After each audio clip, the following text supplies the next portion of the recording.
സാന്ത്വനത്തിൻ്റെ next weekend പ്രൊമോയിലേക്ക് എല്ലാവർക്കും സ്വാഗതം. അങ്ങനെ കൃഷ്ണമംഗലത്ത് വലിയൊരു കല്യാണം, ആർഭാടാഘോഷം, മാറ്റക്കല്യാണം, അമേരിക്കയിലേക്ക് പോക്കും സ്വപ്നം കണ്ടൊക്കെ നിൽക്കുന്ന സമയത്ത് അഹങ്കാരത്തിൻ്റെ കൊടുമുടിയിൽ നിൽക്കുന്ന അച്ഛനും മക്കളും എല്ലാവരും.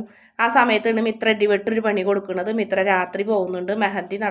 ഹൽദി നടക്കണതിൻ്റെ അന്ന് രാത്രി തന്നെ മിത്ര മുങ്ങും. മിത്രനെ കൊണ്ടുപോകുന്നത് മിഥുൻ ഒരു ഹോട്ടൽ റൂമിലേക്കാണ്. മിഥുൻ ഒരു ചതിയനെന്നുള്ള കാര്യം ആ നേരം വരെ മിത്രയ്ക്ക് അറിയില്ല. ഇതേ സമയം തന്നെ കല്യാണം കൂടാണ്ടിരിക്കാനും ആനന്ദിൻ്റെ കല്യാണം നടക്കാൻ വേണ്ടിയിട്ടും മീനാക്ഷിനെയും കൊണ്ട് ആര്യനെയും കൊണ്ടാണ് നമ്മുടെ ഗോമതി ഗുരുവായൂർ അമ്പലത്തിൽ ഭജനിരിക്കാൻ പോകുന്നത്. അങ്ങനെ അവിടെ ചെന്ന് ഗോമതി ഇങ്ങനെ പൊട്ടിക്കരയൊക്കെ ചെയ്യുന്നുണ്ട്. മീനാക്ഷി ആശ്വസിപ്പിക്കാനൊക്കെ നോക്കുന്ന ഒരു ഭാഗവും കാണിക്കുന്നുണ്ട്. ഞാൻ എന്തുകൊണ്ടും ഇങ്ങനെ ഒരു തീരുമാനം എടുത്തതെന്ന് നിനക്കറിയാലോ എന്ന് പറയുന്നുണ്ട്. കാരണം കല്യാണം മിത്രയുടെ കല്യാണം കാണാൻ ആഗ്രഹം ഉണ്ടെങ്കിലും പക്ഷെ അതിൽ നാണക്കേട് വിളിക്കാത്തതിലുള്ളൊരു വിഷമം, അങ്ങനെ എല്ലാ കാര്യങ്ങളും കൊണ്ടാണ് നമ്മുടെ ഗോമതി ആകെ വിഷമിച്ചിട്ടാണ് ഗുരുവായൂർ അമ്പലത്തിലേക്ക് വന്നത്. എന്തായാലും ഗുരുവായൂർ അമ്പലത്തിൽ നമ്മുടെ ഗോമതിയുടെ വിഷമവും കാര്യങ്ങളൊക്കെ ഭഗവാൻ നേരിട്ട് കേൾക്കണ്.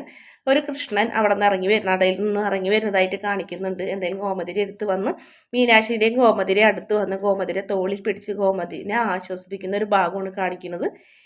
മിത്ര പോയ കാര്യം പിന്നീട് മിത്ര ഫോൺ വിളിച്ച് പറയേ എന്തോന്ന് അറിയില്ല, നമ്മുടെ കൃഷ്ണമംഗലത്തുകാർക്ക് ഫോണിലേക്ക് കോൾ വരുന്നുണ്ട്. അങ്ങനെ അവരിങ്ങനെ ഞെട്ടി നിൽക്കുന്ന സമയത്ത് തന്നെ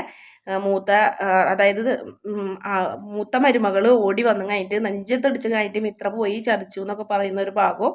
അങ്ങനെ അവരെല്ലാവരും നാണക്കേടിൽ രണ്ടാമതും ഗോമതി ഉണ്ടാക്കിയ അതേ അപമാനം തന്നെ രണ്ടാമതും അവരനുഭവിക്കാൻ തയ്യാറായി നിൽക്കുന്നൊരു ഭാഗം കൂടി പ്രൊമോയിൽ കാണിച്ചിട്ടുണ്ട്. വീഡിയോ ഇഷ്ടപ്പെടുകയാണെങ്കിൽ ചാനലൊന്ന് സബ്സ്ക്രൈബ് ചെയ്ത് സപ്പോർട്ട് ചെയ്യണേ.